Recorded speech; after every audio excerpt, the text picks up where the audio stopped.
Welcome to day 17 of the 29 days to reviving your all-natural superhuman. Two quotes top of my mind. The poet Rimbaud, "Genius is the recovery of childhood at will."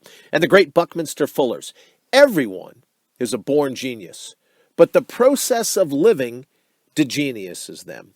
Now, these always make me wonder about the carcinogenic effects of maturity, or at least the common maturation process so many of us are subject to. Now, Jesus mentioned that we needed to be like a child in order to enter the kingdom of heaven. That's pretty cool. I also dig J.M. Barrie's "I'm not young enough to know everything."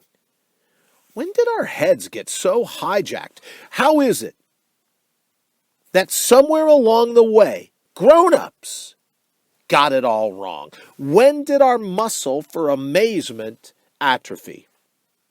Is it that acquired knowledge fills our neurons to the brim? Our certainty encrusts our cognition to such a degree? Familiarity freezes our brains solid? With age comes a firewall, nothing in, nothing out, where our exclamation points become the bars of our philosophical prison. Maybe it's just the psychological side of the physical process where our muscles lose their flexibility as we age. Our brain grows as stiff as our backs. Why did we abandon our childhood enthusiasm in the first place? Too preoccupied to remember our love of play? When did our childlike eagerness for the quest acquiesce to rote dogmatism? Has our daily repetition of certainty made us experts, heaven help us all, too sure of the way it is to see the possibilities of exploring the way it could be? Did you know that the original meaning or root of the word Genesis is one's animating spirit? It's not about smarts. It's about being up close and personal, intimately acquainted with your innate authenticity.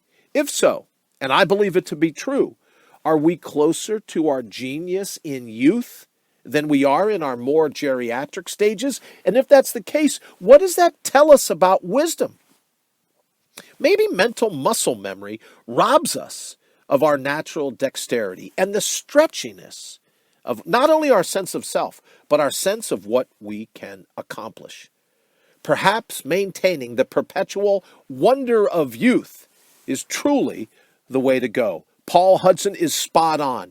Maybe question marks are the keys to freeing us from our mental prison. I think Thoreau nailed it. The youth gets together their materials to build a bridge to the moon, or perchance a palace or temple on earth, and at length the middle-aged concludes to build a woodshed with them. No more woodsheds. Why not stick with the palaces of our youth?